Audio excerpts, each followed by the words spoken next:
Hey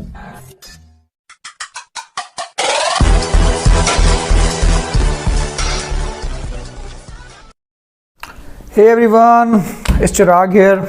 I'm back again after a long time. Why I'm here? क्योंकि मेरी ये duty बनती है, अगर कुछ ना कुछ मेरे कुछ वर्ड्स से कुछ भी ठीक हो सकता है तो ये ज़रूर करना चाहिए। आज का जो टॉपिक है मैं इसको क्यों ले रहा हूँ, क्योंकि बहुत से ब्लॉगर्स ने इसको ऑलरेडी बहुत डिफ़ाइन कर चुके हैं और बहुत कुछ पता है आजकल लोगों को, बट तब भी अब ये चीज़ें जिम में आ गई हैं। हमारे पास लड़के आते हैं, मतलब एज लाइक 17, 18 और 19, they having a problem like uric acid, और वो जाकर कहीं क्रेटिनाइन बन जाता है, कभी आर्थराइटिस बन जाता है और कभी गोट की प्रॉब्लम आ जाती है। तो बेसिकली इसमें कोई डरने वाली बात नहीं है। अब ये काम मैं खुद क्यों कर रहा हूँ, बिकॉज अभी क्या हो गया है कि people don't come to a place, because उन्हें लगता है कि अगर कोई यूरिक एसिड का कोई पेशेंट है, एक बच्चा, भले वो लड़का 20 साल का हो, 22 साल का हो, तो वो प्रोटीन कंटेंट नहीं ले सकता है, वो डाइट्स नहीं ले सकता है, क्योंकि उनको लगता है उससे उनका लेवल ऑफ यूरिक एसिड बढ़ जाएगा और कल को उनको कोई किडनी की प्रॉब्लम हो जाएगी। गाइस, पहली बात तो ये है, मुझे ये समझ नहीं लगती कि वाई प्रोटीन, हम लोग डाइट में प्रोटीन क्यों बंद कर देते हैं if our level are high. मैं भी इस चीज़ से सफ़र किया है। मैंने अराउंड 6 और 7 years back, right now I'm totally fine. I never ever increase my level. मैंने उसको मेंटेन करके रखा हुआ है, डाइट से ही किया है, कोई किसी तरह की कोई मेडिसिन नहीं है। ये आप पे, आप कैसा लाइफस्टाइल उसको अपनाते हो। यूरिक एसिड सबको वैसे पता है, बट थोड़ा सा डिफाइन कर देता हूँ। बेसिकली एक अमीनो एसिड होता है जो हमारे अंदर ही होता है, पुरीन करके। इट्स स्पेशली बोल रहा हूँ, it's purine, it's not protein, जो कि एक मिथ बना हुआ है कि uric acid related to protein. You don't go for मतलब कि सिर्फ और ये प्रोटीन कंटेंट लोगे आप तो आपको ये प्रॉब्लम्स आ जाएंगी, you have a swell shoes and all, whatever. Simple है, कुछ भी आप खाते हो जिसमें प्रोटीन ज़्यादा है तो उससे आपका यूरिक एसिड लेवल हाई होगा ही होगा। बेसिकली क्या है, इंडियन बॉडीज़ हमारी कैसी हैं, या तो होती हैं ज़्यादा एसिडिक स्टेट में, जो अंदर हमारे एसिड्स बनते हैं। कुछ भी सॉलिड आप खाते हो उसको क्रश वो एसिड्स ही करते हैं, वो बाद में आपको एनर्जी भी रिलीज़ करवाता है, प्रोटीन्स बनते हैं, फैट्स, व्हाटएवर। तो हमें प्रोटीन वाला फूड तो बंद करना चाहिए या उसको कम करना चाहिए, but why protein? Problem is this, सबसे बड़ा तो ये प्रॉब्लम है। अब इसको हम कम कैसे कर सकते हैं? सिंपल सा बात है, आप उसको मेंटेन करिए अपनी डाइट को। अब आप ये कहोगे कि ये तो सब ब्लॉगर्स कहते हैं कि हम डाइट हम कर दीजिए, ये एंड वो। मेरे भाई, मेरे बंधु, सिंपल सा फंडा है, जिम से आपका यूरिक एसिड के साथ कोई रिलेशन या कोई भी, उसको आपकी बॉडी कभी ख़राब नहीं हो सकती उसमें, ना उसका कोई लेवल और इंक्रीज़ हो जाएगा। ये जो आपने बनाया हुआ है माइंड में, ऐसा कुछ नहीं है। अगर आप प्रोटीन डाइट लेते भी हो तो don't go for muttons, don't go for meat, क्योंकि उसमें प्योरीन लेवल ज़्यादा है, ना कि अंडे में। People are not taking eggs who having a level of uric acid high. मुझे ये समझ नहीं लगती। अभी एग में ऐसा कंपाउंड होता है कि जो वैसे भी इसको कम करता है प्योरीन लेवल को बॉडी में, लो प्योरीन होता है एग। तो आपको मटन बंद करना है, आपको टूना कम करनी है, आपको मीट, जितने भी रेड मीट, लीन है, इसमें नो डाउट प्रोटीन ज़्यादा होता है उसमें, बट प्योरीन उस सबसे ज़्यादा उससे ही बनता है। तो आप वो बंद करिए, इंस्टेड ऑफ कि आप वे नहीं ले सकते हो, आप डेयरी प्रोडक्ट्स नहीं ले सकते हो। ऐसा कुछ नहीं है। अगर आप लो फैट डेयरीज ले रहे हो तो इट्स टोटली फाइन। अगर आप फाइबर्स में वेजिटेबल्स ले रहे हो, आप फ्रूट्स ले रहे हो, टोटली फाइन। अब प्रॉब्लम फ्रूट से रिलेटेड भी होती है। यूरिक एसिड हमेशा ये नहीं हम कह सकते कि प्योरीन सिर्फ मटन या चिकन या नॉन वेज, इससे ही कहीं ना कहीं इंक्रीज़ होता है। अब जो लोग, स्पेशली हमारी इंडियन मैथोलॉजी, जो हमारी एल्डर्स हैं हमारे, जो फास्टिंग ज़्यादा करते हैं, जब आप कभी भी देखना घर में कोई जब फास्टिंग करता है वो फ्रूट्स पे चले जाता है। अब आप सारा दिन जब फ्रूट्स करोगे या ऑन एंड ऑन करोगे कि ऑन ऑफ करोगे कि 2 डेज़ हमने जी हफ्ते में फ्रूट्स ही रखने हैं, तो फ्रुक्टोज जो उसमें होता है, जिससे वैसे ही शुगर लेवल बहुत बढ़ जाता है, तो उससे भी यूरिक एसिड बढ़ता है। अब आप इसको कर तो नहीं सकते कि यार हम तो मतलब फ्रूट्स ले रहे थे, इट्स अ फाइबर, बट हर चीज़ का एक लेवल है। अब चिकन है, आप 100 ग्राम्स लोगे पर डे, या जो कंपटीशन प्रेप करते हैं वो 250 तक भी जाते हैं, 200 तक भी जाते हैं, क्योंकि उनका वैसे ही बॉयल्ड होता है। तो मगर अगर आप कहो कि मैं 3 मील में मेरे को चिकन ही चाहिए, तो प्यूरिन ही बढ़ेगा तो क्या बढ़ेगा, तो यूरिक एसिड तो अपने आप हाई होगा ही होगा। और यूरिक एसिड से घबराने का कोई मसला नहीं है, क्योंकि एसिड हमारी बॉडी में ऑलरेडी होते हैं। अगर एसिड ना हो तो बॉडी में जो भी सॉलिड जा रहा है वो क्रश ही नहीं होगा, वो डिल्यूट ही नहीं होगा इधर उधर। थर्ड, ये कह सकते हैं हम, कुछ ब्लड प्रेशर की मेडिसिन ऐसी होती हैं या डायरेटिक्स ऐसे चलते हैं, डॉक्टर्स जो जिनको पेशेंट्स को ज़रूरत होती है, उससे भी यूरिक एसिड बढ़ता है। फिर एक और चीज़ बड़ी देखी गई है, रिसेंटली एल्बर्टा में एक रिसर्च हुई थी, उसमें क्या था कि people who is having over training day by day, जो आप ट्वाइस अ डे, सपोज करो आप कार्डियो कर रहे हो, वेट ट्रेनिंग कर रहे हो, और आपका कोई प्रेपरेशन नहीं है, ना कोई गोल है, बट आप कर रहे हो, ऊपर से आप कैलोरी डेफिसिट पे हो, होता क्या है, कंक्लूजन में आपका मसल हो जाता है डेट्रोट। जब आपका मसल डेट्रोट होगा तब भी आपका यूरिक एसिड बढ़ेगा। तो ये नहीं है कि किसी का यूरिक एसिड बढ़ा तो उसको किडनी की ही प्रॉब्लम है, कि उसका क्रिएटिनिन बढ़ गया, उसके नेफ्रॉन्स खराब हो गए, ऐसा कुछ नहीं है। जो उसकी फिल्ट्रेशन चल रही है बहुत अच्छी चल रही है, वो अपना काम कर रही है। हाँ, जब उसको आप किसी भी तरह का प्यूरिन लेवल हाई करोगे फूड के साथ, कंटेंट के साथ, तो वो अपना फंक्शन कम कर देगी। तो जो वो एक यूरिक एसिड रिलीज़ कर रही है डेली बेसिस पे, वो एक जगह इकट्ठा हो जाएगा और वो हाई हो जाएगा। और हम इसको ऐसे भी कह सकते हैं कि those who having alcohol in very bad manner, उनकी भी यूरिक एसिड हाई होती है। और मतलब वो तो मेरे हिसाब से बहुत ज़्यादा एक मेन वजह बन जाती है। और इसको साथ रिलेट कर सकते हैं those who having a packed food और शुगरी, जब बहुत मिठा खाते हैं, हमारे पंजाबी जैसी कहते हैं जिन्हें बहुत मिठा खांदा बंदा, उसका लेवल ऑलवेज हाई ही रहेगा। आपको अगर ये प्रॉब्लम आ रही है किसी के साथ कि अगर हम शुगर नहीं लेते हैं, हमें क्रेविंग होती है या एनर्जी लेवल स्लो लगता है बिकॉज ऑफ ग्लाइकोजिन, जो कि शुगर के बाद बनती है किडनी में, तो आप उसके लिए विटामिन सी ले सकते हो। और विटामिन सी वैसे भी जो प्यूरिन लेवल है उसको लो करती है, यूरिक एसिड को लो करती है। It's very beneficial. इसको तो आप पहले मेंटेन कर लोगे तो बहुत अच्छी बात है, नहीं तो फिर स्वेलिंग होनी शुरू हो जाएगी, जॉइंट पेन्स हो जाएंगे, कल को आर्थराइटिस की प्रॉब्लम हो जाएगी, सारे जॉइंट्स दुखने लग जाएंगे, गोट हो जाएगा परमानेंट। तो फिर तो मतलब वो लेवल ही कुछ और हो गया। वो उसके बारे में तो मैं बोल ही नहीं सकता, बोलूँगा तो तब भी मैं कहूँगा कि I am not a doctor.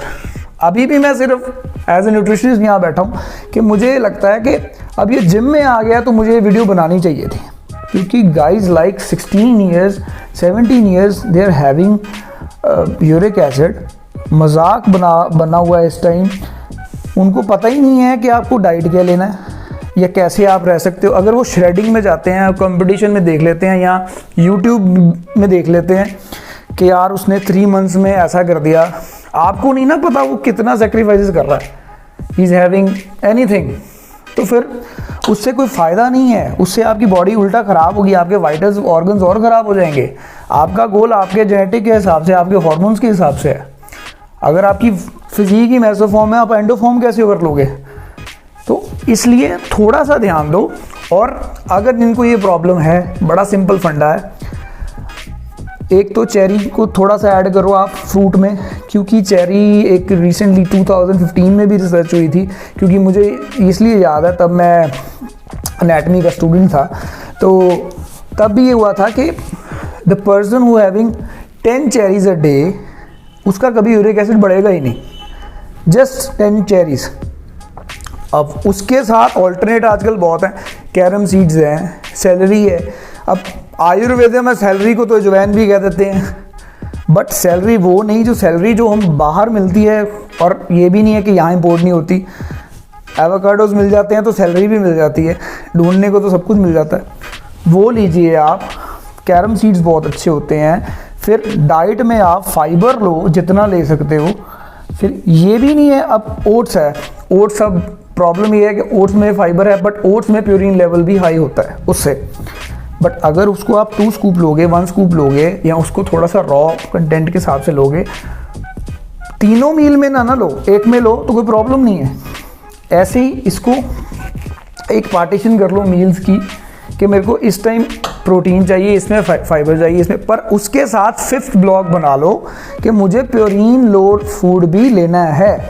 पर ये भी नहीं है कि आप प्योरीन बंद कर दो, क्योंकि वो अमीनो एसिड है, वो मसल सिंथेसाइज में भी ज़रूरत पड़ती है उसकी, जब क्योंकि हर अमीनो एसिड कहीं ना कहीं सिंथेसाइज करता है प्रोटीन को, उसकी जगह बनाता है कि उसको लगे।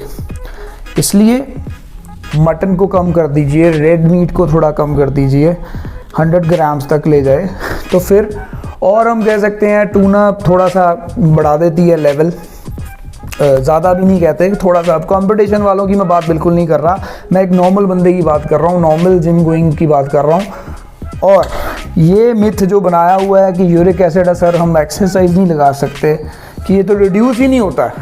अब मैं सीधा बोल दूँ कि आप डॉक्टर के पास जाइए, I also have a doctor, तो फैबोस्टेट ले लीजिए जी, ज़ोलिम आती है, बहुत सी मेडिसिन ऐसी हैं जो 10 दिन में यूरिक एसिड को ऐसे कर देंगी। अब वो जिसकी स्टेज ऐसी कंडीशनिंग वो ऐसे लेवल पे पहुंच चुकी है कि 9.2 10 11% पे है, तो उसको मेडिसिन लेना वो बात अलग है। अब यूरिक एसिड आपका 6 है 7 है, अब 2.7 2.4 से लेके 6 और 7 तक होता है, फीमेल्स का 1 पॉइंट कम होता है। अगर आप उसके बीच में रेंज में हो या पॉइंट बढ़ भी गया है, तो उसको आप बहुत ईजिली डाइट से सेट कर सकते हो, मेंटेन कर सकते हो। और एक और जो बहुत ही मतलब कह लो रामबान कह सकते हैं, we people don't hydrate ourselves. मैं भी इतना पानी नहीं पीता हूँ, इंडियंस में ये बहुत बड़ी प्रॉब्लम है, एशियंस में ही मेरे ख्याल। मगर अगर आप ज़्यादा पानी भी लेते हो 3 से 4 लीटर, क्योंकि यूरिक एसिड जितना भी एसिडिक चीज़ें होंगी अंदर वो उससे वॉश आउट होंगी ही होंगी, तो उससे भी लेवल कम आएगा। पर ज़्यादा भी नहीं पीना है कि आपका मतलब किडनी की प्रॉब्लम शुरू हो जाए, इतने ज़्यादा यूरिन भी निकाल के। एंड लास्टली मेरे हिसाब से अगर कोई चीज़ है तो वो है citric acid, lime specially. Apple में मैल्टिक एसिड होता है, वो भी बहुत ज़्यादा लो प्योरीन होता है और वो वैसे भी यूरिक एसिड को कम करता है। एंड लाइम को आप सुबह लें, I guess half a lime in a water of a glass morning, और आपको कोई प्रॉब्लम नहीं है इसमें, आपको कोई गर्मी नहीं पड़ जाएगी। कईयों का ये भी बहुत सा फंडा है कि if we are taking lime on daily basis हमें बहुत स्वेटिंग होती है, हमें बहुत गर्मी लगती है, ऐसा कुछ नहीं है। एंड लास्टली एक चीज़ मैं ऐड करना चाहूँगा जो आजकल बहुत एडवांस कह लो मॉडर्नाइजेशन में चल रहा है, Apple cedar vinegar. Apple cedar vinegar लेना है, नो डाउट बहुत अच्छी चीज़ है, मगर उनके लिए नहीं है जिनको वैसे ही बहुत एसिडिक मतलब एसिडिक प्रॉब्लम्स हैं। मगर for a uric acid you can go a half a scoop before meal. Half a scoop means half a spoon, not a protein scoop. So before meals around 10 to 15 minutes it will really works, but after 2.5 months or 3 months you have to stop. इसको आप daily करोगे तो वो भी आपको कल को gastritis हो जाएगा। ये नहीं है कि एप्पल सीडर किसी ब्लॉगर ने कह दिया, यूट्यूबर ने कह दिया तो आप एप्पल सीडर की रेल ही बांध दो, तो ये और मतलब यूरिक एसिड तो कम हो जाएगा, कल को किडनी उड़ जाएगी। ये बातें मैं इसलिए कह रहा हूँ कि इफ़ इट्स वर्थ 1%, अगर मैं 99% भी गलत हूँ, अगर ये वर्थ है 1% तो किसी का भला ज़रूर होगा कहीं ना कहीं। नहीं तो इंटरनेशनल सर्टिफाइड बंदे बहुत हैं हमारे यूट्यूब में, those are giving very large amount of information on uric acid and everything. ये बट मेरी ड्यूटी बनती है क्योंकि मैं इस काम से रिलेटेड हूँ, मैं फिटनेस इंडस्ट्री से रिलेटेड हूँ फ्रॉम लास्ट अराउंड 13 ईयर्स। 2009 से हम इसमें एज अ एंटरप्रेन्योर आए हैं, as a international certified, as a power lifter मैं काफ़ी देर से जुड़ा हूँ, एज ए न्यूट्रिशनिस्ट काफ़ी जुड़ा हूँ। तो मुझे होता है कि ये एक बड़ी नॉर्मल सी प्रॉब्लम है, बहुत बेसिक सी प्रॉब्लम है, पर ये हर घर में है और कभी तो पता ही नहीं लगता, और जिसको पता लगता है वो हुआ ऐसा बना लेता है कि नहीं तुझे तो यूरिक एसिड है, यू कांट, तू तो नहीं यार वर्कआउट नहीं करेगा।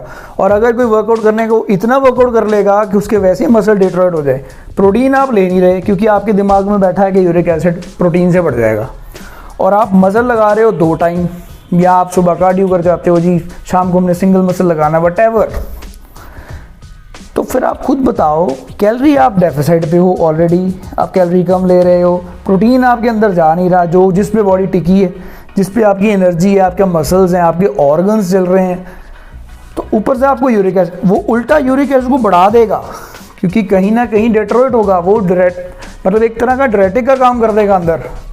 So please guys, it's very normal, थोड़ा सा आप डाइट को मेंटेन कर लें, फाइबर को थोड़ा सा बढ़ा लें। फाइबर मीन्स वेजिटेबल्स, फ्रूट्स को थोड़ा सा कम, इतना भी नहीं जो ज़्यादा मीठे हैं, ज़्यादा शुगरी हैं, नेचुरल, स्पेशली कह लो आप चीकू वगैरह, ये नहीं मैं कह रहा, बट नॉर्मल एप्पल्स हो गए, ये कह सकते हैं आप पपाया हो गया, एवोकाडोज मैं इसलिए नहीं बोलता क्योंकि ये थोड़ा सा इंडियन माइथोलॉजी में आता नहीं है, तो और एवरीवन मेरे को नहीं लगता कि हम रोज़मर्रा में इसको अफोर्ड कर सकते हैं क्योंकि बहुत एक्सपेंसिव होता है यहाँ पर, तो नहीं तो बहुत अच्छा एंटीऑक्सीडेंट है वो भी। एंड लास्टली सिंपल फंडा है, लिक्विड्स लीजिए ज़्यादा when your range of uric acid is high. कुछ भी आप थोड़ा सा लिक्विड डाइट रखेंगे डे टू डे, वो वैसे ही 10 दिन में 6 से 5 आ जाएगा, 5 से 4 आ जाएगा, पर वर्कआउट से उसका कोई लेना देना नहीं है। आपके फीट स्वेल होते हैं, आपके जॉइंट पेन है, जब तक जॉइंट पेन जब जाती है तब मैं ज़रूर कहूँगा कि तब आप अपने प्रैक्टिशनर को मिलिए, आप मेडिकल रिप्रेजेंटेटिव जो भी आपका है, जो भी फैमिली डॉक्टर है, आप उसको ज़रूर मिलिए क्योंकि somewhere you need any kind of medicine like Febustat, क्योंकि वो बहुत अच्छी है। तो अब मुझे तब लेवल इतना निकला होता तो मैं भी 10 बार कहता कि हाँ जी मैं मेडिसिन पे जा रहा हूँ कि मेरे को तो डर लगता है, बट आप ट्राई करें, it's very normal. Uric acid बहुत इजीली घर में मेंटेन हो सकता है। And lastly thank you for listening me. मेरे ख्याल से जितना भी मैंने बताया शायद आपके काम आए, 5% 10%, बट इतना ज़रूर सोचना कि ये कोई बीमारी नहीं है। और जो लोग स्पेशली, हाँ एक बात रहेगी, स्पेशली जो लोग अपनी घर की नॉर्मल कह लो सब्जी में से आप कह सकते हैं दालें बंद कर देते हैं, पल्सेस, साबुत दालें बंद कर देते हैं, ये आजकल बड़ा ट्रेंड चला हुआ है। आप ये देखो हर दाल का एक अलग कह सकते हैं प्योरिटी भी, एक अलग न्यूट्रिशन भी है, उससे आपको बहुत कुछ मिल रहा है, उसमें प्रोटीन भी है। तो ये नहीं है कि आप सब कुछ ही खाना बंद कर दो कि ये अगर दाल नहीं खानी है तो 1 से 2 महीने दाल ही नहीं खानी है, उसका क्वांटिटी कम कर दो, उसमें दिन डाल दो कि वीकली 2 बार खाना है, डेली नहीं खाना है। डॉक्टर ने ये बोला, ये नहीं बोला कि इसको बंद ही कर दो। लाइक एग्स, लाइक दालें, लाइक कोई भी प्रोटीन की चीज़ हो आप खा सकते हो। बशर्ते आपने मटन्स, रेड मीट, थोड़ा सा फिश, ये चीज़ें अवॉइड करनी है, seafood specially, and nothing else, क्योंकि वो प्योरीन ओरिएंटेड होते हैं।